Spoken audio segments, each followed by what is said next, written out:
What's good, family? It's your boy Isiah Anderson Jr. and we back. Build Barbershop Series 2022. We are back. We about to get it in. We're gonna have some dialogue with some family members. Glad y'all joined us. Kick it over to my man Dré real quick so he can introduce himself. A little bit of history of what we do, and we'll be back. Hey, what's going up, y'all? This is Dré from Brothers United Leadership Development Build. We're happy to be here in Acts on Stage, Black Owned, Black Ran, Performing Arts Center and White Center. Come check them out. Yeah, we're here doing the Barbershop Series, a little history, quick history about it. We started the Barbershop Series when we started back in 2013, taking the conversation to where black men and boys were having those conversations. And we know the ladies were in the barbershop too, bringing their kids up in there. So it's really about having conversation where they're at. COVID, we had to go a little different direction. So here we are in beautiful Acts on Stage, sharing the stage with a bunch of black men, beautiful black men, making it happen. What's good? Lawrence Evans, glad to be here among the brothers. Hello, my name is Jeffrey Lee Cheatham II, and I am happy to be here.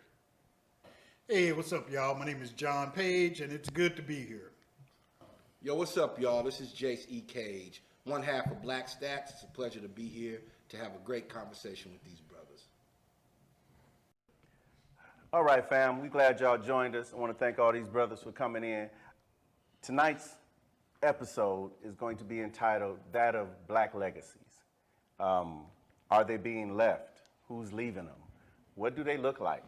And so we got a cast of brothers here who can speak to legacy on all levels. And so we're going to jump into that real quick. And I'm just going to start with my man, Jace. And I'm coming from, I told Dré when I first talked about it, I was like, man, Jace going to be on this section? My man Jace is in the building. I was so glad that he was, had agreed to be a part of this session. Because the first thing I thought about was that in which his family, his mother and his father, left in the community, that I wasn't even in Seattle that long, and I had already heard about what they were doing before I met their son at Langston Hughes. So Jace, I just want to kick it to you, man, just to talk about, your feelings and your perspective on legacies. Well, first of all, I want to honor you for honoring my parents. I think that's a blessing. Just to bring them up in this space about a conversation around legacy is very important. So I want to honor you for honoring them. Legacy. When I think about legacy, it's interesting because I think about something with no limitation. Something that is outside of the box. Something that comes from your experience, something that is natural, something that you're willing to give and you're willing to die for. It's just not about, a good reputation when you're here, right? Because I believe that you establish relationships when you're here, and your legacy is built when you're gone, right? So with my parents, the one thing that I really loved about both of them is that they love black folks. They love black folks regardless of the mistakes, regardless of the style of living. They love black folks. And so they always taught us to love ourselves, because I'm a black man. Proud black man, right? And in that, they wanted us to also have the knowledge necessary to move the needle forward and to help those that come after us and those that are standing beside us at the same time. So it was very interesting. Went to Garvey School, all black college prep school in Seattle, Washington. That's an anomaly all in itself, all by itself, right there. Started by my mother and father and 5 other families. And the beauty about them doing that is that they sacrificed a lot to make sure that we had a little. And sometimes I believe when you talk about legacy, everybody thinks about the grandiose piece and not the little things that lead up to it. They don't want the process, but they want the product. For us, we were taught who we were, where we came from, why we're so important to the world, why we're going through some of the things that we're going through, some of these challenges, whether it's racism, whether it's economics, whether it's health, education. And so for them, it wasn't as important for me to be a basketball star or a rapper or any of that. It was important that I had self-dignity and pride, and I could take that anywhere. That travels. You see what I'm saying? So in the court of athletics, I was great. But in the court of life, they wanted me to be even greater. And so they created the Garvey School, and my parents' name, because I want to make sure I say that. C.J. Osandufar is my father. Kareen Falasade Farr is my mother. The most beautiful people I've ever met in my life. So I'll stop right there because I know we're going to continue this conversation. Oh, man. Yeah, most definitely. I like the piece where man, it just made so much sense just now. You said it's not about what you look like now, it's about what is left after. Yeah. And they did that, man. They did it. I was truly honored to come to your house. Was like a landmark. It was like For good reason and bad reason. House was like a landmark, man. Yeah. And so, but you talked about history. Absolutely. They gave you that. I want to bring in L.E. Bro, you are like a walking history book to me, man. Every time I'm around you, I hear more and more about just so much that has happened here in Seattle. And I've been in Seattle now longer than I did in Illinois, right? So Seattle's home, but I don't have that history of Seattle. I just have the stories, right? But when I sit down with you, bro, I feel like I'm sitting in those times when you're talking about it. So if you can just share a little bit about your knowledge and your ability to give history to where a lot of times people will erase that and go, I'm just looking forward, right? Thank you, brother. Now, I hang around some real solid brothers too, and I think that has a lot to do with the things that I've been able to do in my life. You know, when I think about legacy, I guess I start with the fact that I grew up in a household where my mom and dad were always there. My dad was there from the day I was born until he passed in, 2002. And my mom had 11 siblings, my dad had 9, so I had several uncles that were the heads of their families. So growing up with black men, seeing strong black men, getting up and going to work every day, that's been my norm. Even though I noticed that, especially once we moved to Seattle in 1966, among my black friends, I was in the minority, but not to the degree that we see today. I saw a report on King 5 News the other day, a couple weeks ago actually. It said that today, and I grew up in the CD, today the CD consists of, I think, 9% black people. Wow. Whereas when I was coming up in the CD, it was 90% black people. So, you know, during that period of time, over 50 years, including through the civil rights movement, I've had the opportunity to see some things that we should have done and that benefited us, and some things that we shouldn't have done and we should never repeat again. One of those things we were talking about, you going to the Garvey School. And I never had the benefit of going to a school like the Garvey School, but one of the things we did is we went to our neighborhood schools. That's right. And our elders mistakenly believed that it was in our best interest to bus us miles away from our community. That's right. And I think we, as a people, if you look at Seattle, other people that have migrated here, they've looked at wherever they landed, whether it was the ghetto, whether it was considered the best part of town or the worst part of town, and they said, well, we're going to set our roots here, and we're going to build this up. What's unique to us, and I think there's a direct correlation to us being the only group of people that have had our history, our cultural roots, almost completely taken away, we've got this different mindset. That when we reach a certain status economically, one of the things we strive to do is to get as far away from our community as possible. And I remember in the 70s, I was in high school, and gas prices, it was like 35 cents a gallon to get gas, and it jumped up to 50 cents a gallon, and we were all tripping. Lost your mind. Yeah. Yeah. And Raise gas 11 cents. what you used to see is the moving vans as the white people that were, you know, rushing to get away from central Seattle. Once we started moving in the 1940s, 50s, and 60s, they were coming back because they realized CD, 5 minutes away from the lake, 6 minutes away from downtown in Puget Sound, access to 520, I-5, and I-90, right within minutes. Yet still, we had the mindset that when we reached a certain economic status, we were trying to go out into Woodinville and Redmond and the places that they had just deserted to come back here, and we weren't wanted out there anyway. Right. That's right. So, you know, moving forward, I think one of the things that is an important legacy to me, and, you know, we were talking earlier about having black teachers. In high school, I had 3 black teachers, black men who were my teachers. I won't mention their names because some of them were pretty prominent in the educational field around here, but they didn't say a word to me. And I was a knucklehead in high school. I had given up on the whole educational process because I recognized that it wasn't for me. So I was there basically just to play football. And after that, I was out of there. But one of the things I told myself was that when I came of age, I wasn't going to come across some young brother who was struggling with something and me not offering something in return. Right on. Because I used to worry about graduating from high school. I was like 20 credits behind. They didn't have credit retrieval back then. And I'm like, man, do I want to go to school until I'm 20 years old just to get that high school diploma? And I used to stress about that every day and didn't have anybody to talk to about it. Wow.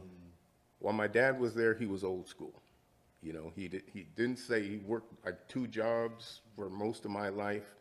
Everything was taken care of. I never wanted for anything economically or financially. We lived in a house that my parents owned. In fact, my mom still owns that house that we grew up in.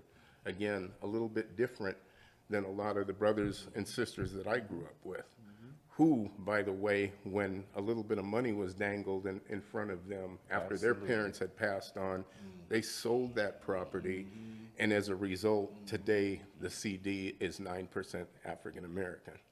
So I guess I'll close by saying, back to what I said earlier about us being the only group of people that don't have this roadmap, this cultural specific roadmap with economic ties to our place of origin that dates back thousands of years, like everybody else. They can tell you exactly where they come from and how long that civilization or that area existed.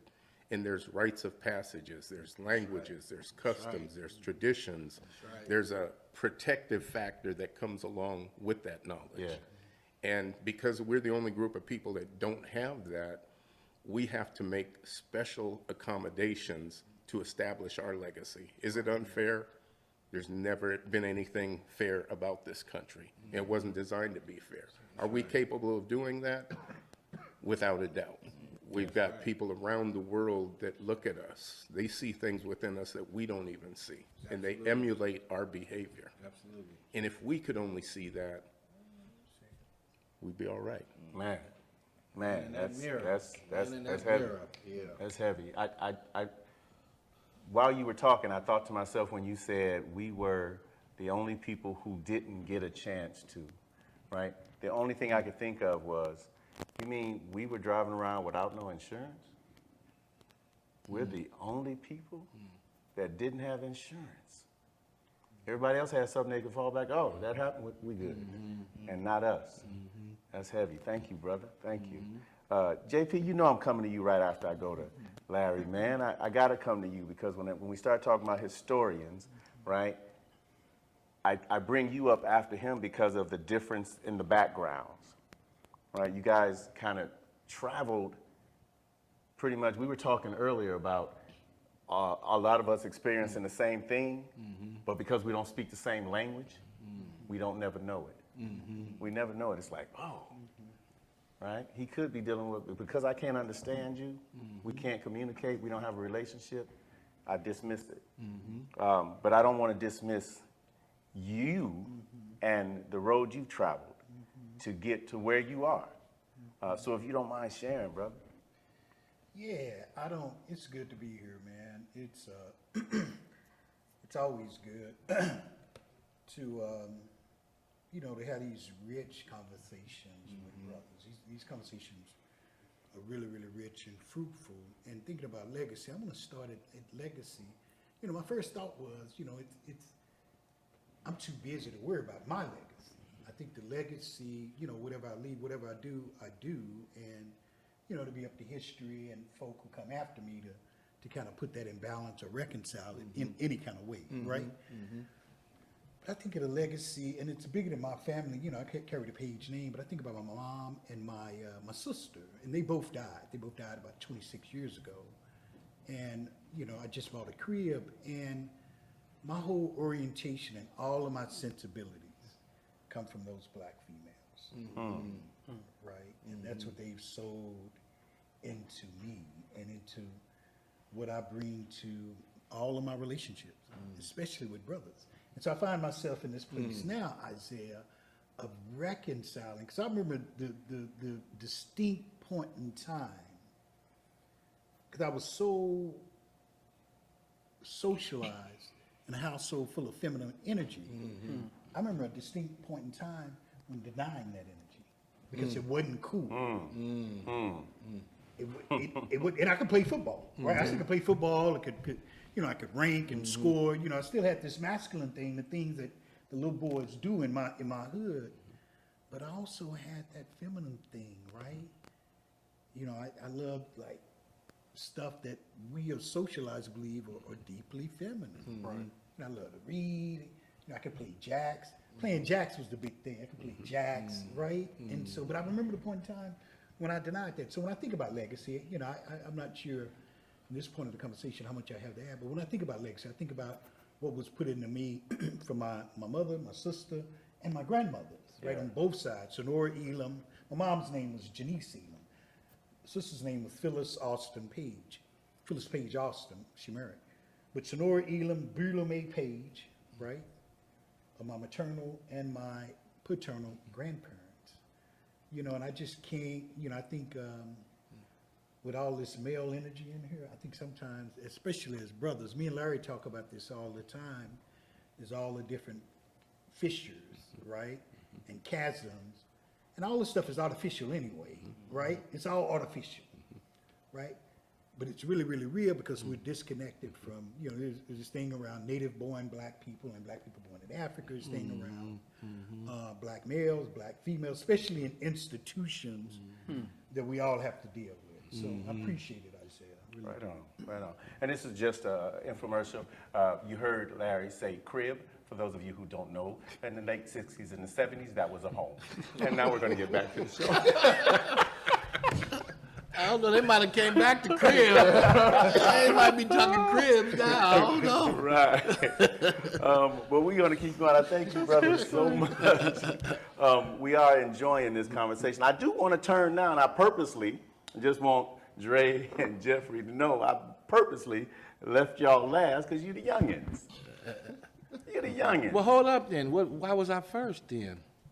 No, because you were first. Question because of science there. you were first I'm because doing of this the equation. importance of your family. Oh, okay, good. Okay, Because I'm older than you. I know that's right. I know that's right. Yes, sir. Right? And he just proved, he said his age, so that means he's older than me. Right. And we know you and Jesus the same age. But you guys are the same age, though. No, I do want to bring it to the we call them the young cats, right? Absolutely. But, you know, Dré and Jeffrey are setting moves in a way that is almost veteran-like, right?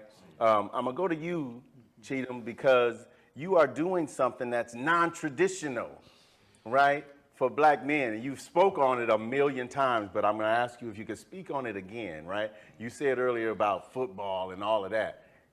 Give the people just a little bit of something, man, about what you're doing right now. I'm still blown away with what you stated, because that's exactly how I felt up to like 3 years ago about not doing masculine things. Because I'm a children's book author, so I write picture books for kids, and the reason why I did that is because I want to do whatever I can for little boys and little black boys, little black girls to feel like there's a wonderland for them, like there's a Neverland for them, because growing up with Disney and Nickelodeon, all those fantastic places are only reserved for white folks, right? And all the black kids got Harlem, Brooklyn, you know, or the South. But, you know, we could be wizards too, you know what I'm saying? So, but growing up in the CD, I didn't know about Langston Hughes until I became an adult. Wow. You know what I'm saying? I didn't know nothing about Langston Hughes until I became an adult. Wow. All I knew was CD Panthers and CAY. That's it. And I had those thoughts of like, I want to perform, like I want to be a star, like I want to be an artist. So that's when you said that, those non-traditional male things, I was like, dang, okay, I'm not alone in that thinking. So thank you for sharing that. And my whole goal was, because I still struggle with that too, like, am I supposed to be writing children's books? Like, am I supposed to do that? But every single time I see a black father, like, come up to me and dap me up, it's like, man, thank you for writing that book for my kid, bro. Yes, and I'm sir. just like, okay, Yes, all right. sir. So I'm gonna just keep doing that. So I really, art, to me, art is life, right? Like, art is a time capsule of what we're going on in society today. And the only reason why we feel the power of our ancestors is because the art they left behind. Absolutely. The different mediums they left behind, whether it's music, hieroglyphics, sculptures, whatever. So black art is just as important, and you know this too, because you know the music you do is amazing and dope too. So Appreciate you. yeah, and that's important too. And I feel like that's why they attack black art so much. And I mean, you know, through ways of economics, they try to like make being an artist as unattractive as possible because they understand the power of art. Absolutely. You know, music, books, and all that stuff. So I'm starting to learn my role in developing the land that I want to live in with my art. Yes, And sir. I'll be honest with you, hearing you guys' stories, I don't feel like I need, like, I'm honored to be up here. I'm not gonna say I don't deserve to be up here. I'm honored to be up here. Yes, sir. And I'm gonna soak up all the game that you guys got during this conversation. And this confirms with me that I'm on the right path to doing what I have to do to make sure that 30 years from now, the brothers that want to do this again 30 years from now is like, I saw this episode. Yes, sir. And I saw at least 2 of the black men feel the way I felt when I was a teenager. And now they're up here now, like, okay, I'm glad I saw that. So That's what's up. Cheatham. You know, one of the things that you said about art I think is important is that when you go to war, when people used to go to war and they still do it, they would kill the artist first. See it. Mm. So the stories That's right.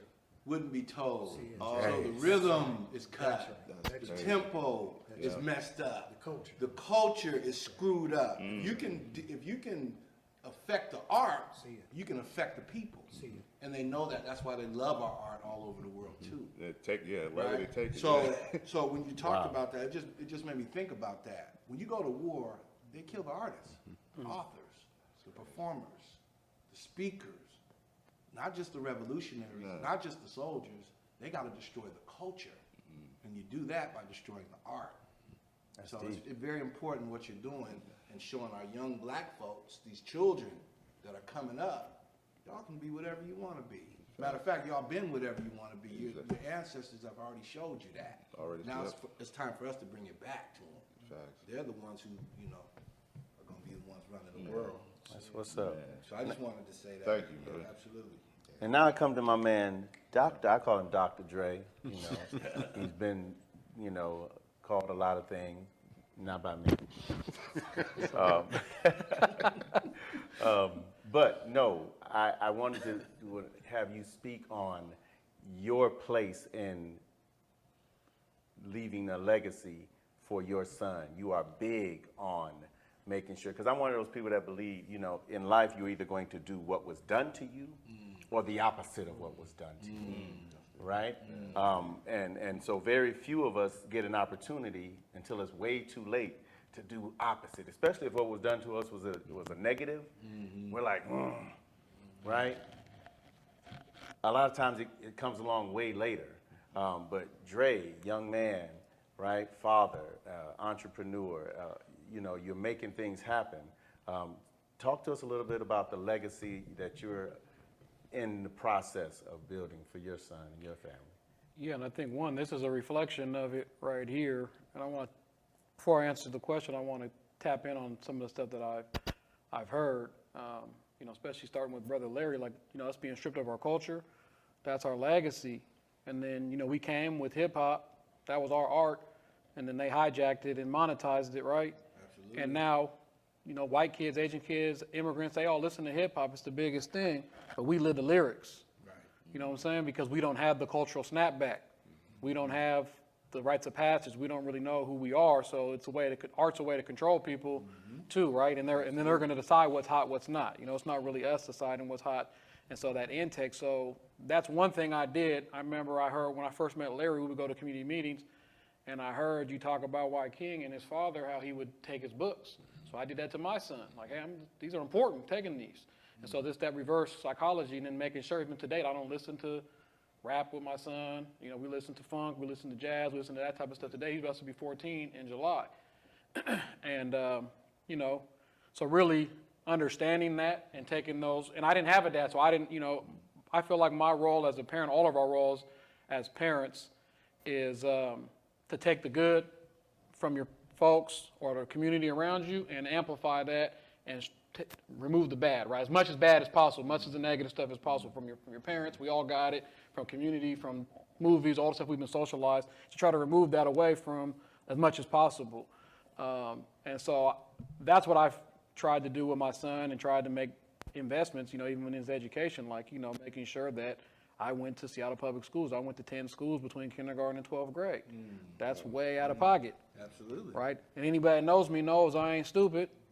And so they just they weren't teaching me the way I needed to learn. And really I got behind, and then it turned into a behavioral thing. So I made an investment, me and his mother made an investment in sending him to private school. So he just got a scholarship to O'Day Kennedy, and he's on par to get into aviation, which is the third highest public school in Washington State. So Come on. all that to say, but also this is a reflection of the legacy that we're all building.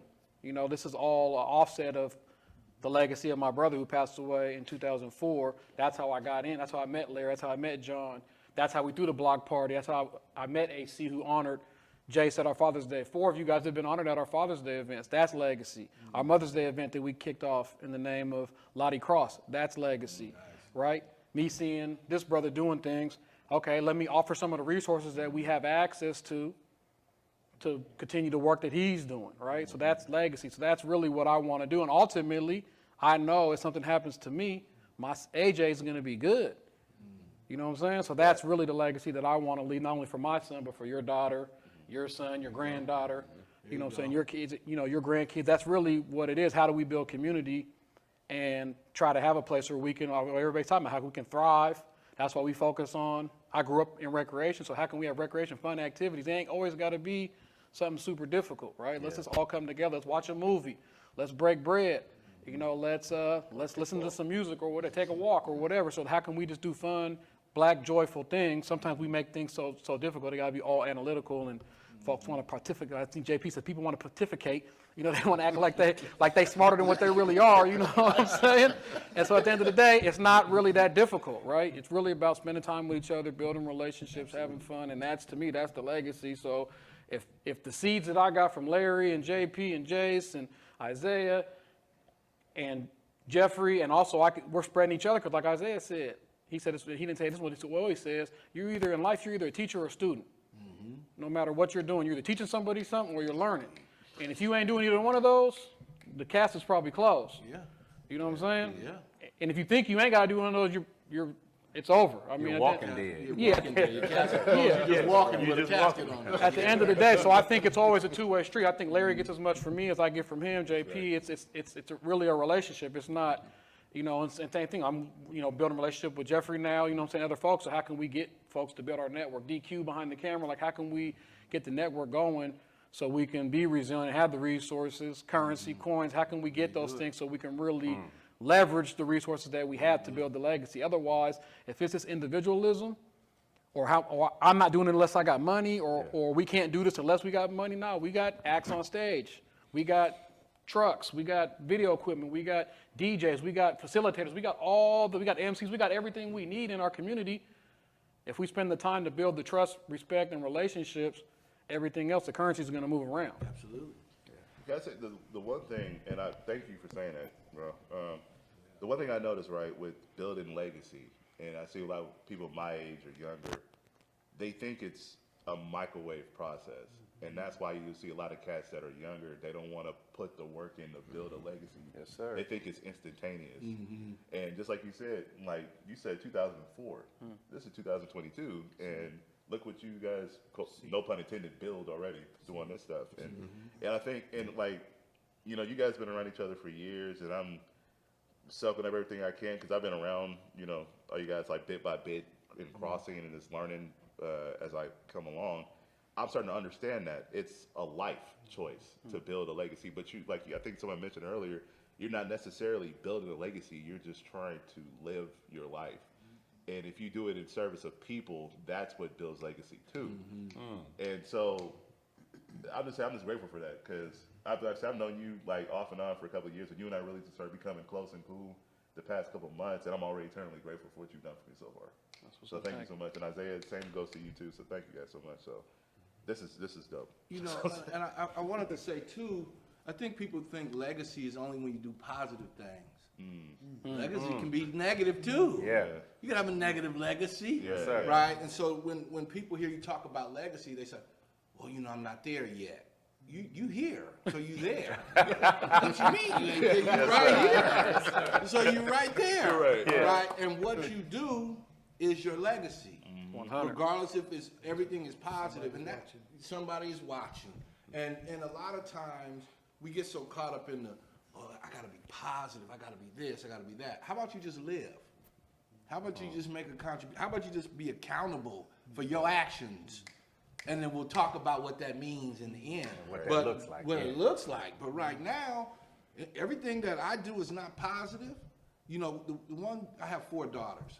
And the one beautiful thing my daughter, my oldest, said to me, she said, you know, Dad, you taught us everything to do and everything not to do. To me, that was the biggest compliment I ever could get from my children, meaning that they were watching. And I wasn't fronting. I'm me. Right. What you want me to do? You want me to put on a mask when I come home or take it off when I go out? Nah, this is me. And what I do that you may like, beautiful. But what I do that you may dislike, then understand why that was done. And if you don't want to do it, don't do it. Right. You know? That's heavy. That's heavy, bro. That.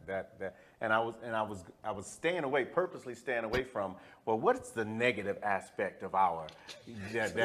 But I think it was already touched on. I think we all touched on it, and everybody did it so eloquently. I just want to say real quick. Jace said he is half of Black-Stax. My sister, whom I love dearly, Felicia Loud, is in the building. Other half of Black-Stax. And so, I wanted to give that shout out. Yeah. So listen, man, to say that this was an honor to be a part of this dialogue, man, is incredible to me. The fact that I just keep hearing iron sharpens iron. I keep hearing iron sharpens iron, right? And that we are all able to cut through whatever it is we're going through because we're doing it together. Absolutely. Is awesome. Absolutely. So, man, I just want to thank you, brothers, to let you know that we're going to continue building in every way possible.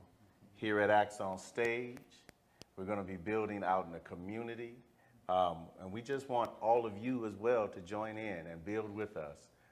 Let's create legacies. Let's create legacies. Let's live right now. Let's do it right now. That's right. Quit thinking it's something you got to do that's going to, you know, be looked at down the road. Nope. Whatever you're doing right now, like Jay said, you already here. You here. Quit talking about I ain't there yet. Yes, you are. Dré, any last words, man? Yeah, thank y'all for joining. Thank you, brothers. I appreciate sharing space with y'all and continue to building with y'all in community. And like he said, you know, I want to focus on building the positive legacies because like he said, you know, there is the flip side to that. So making sure that we're spending time and energy. And if any of these brothers on the stage, including myself, can do it, anybody can do it. That's right. That's right. So until next time, y'all, peace and God bless. Pieces.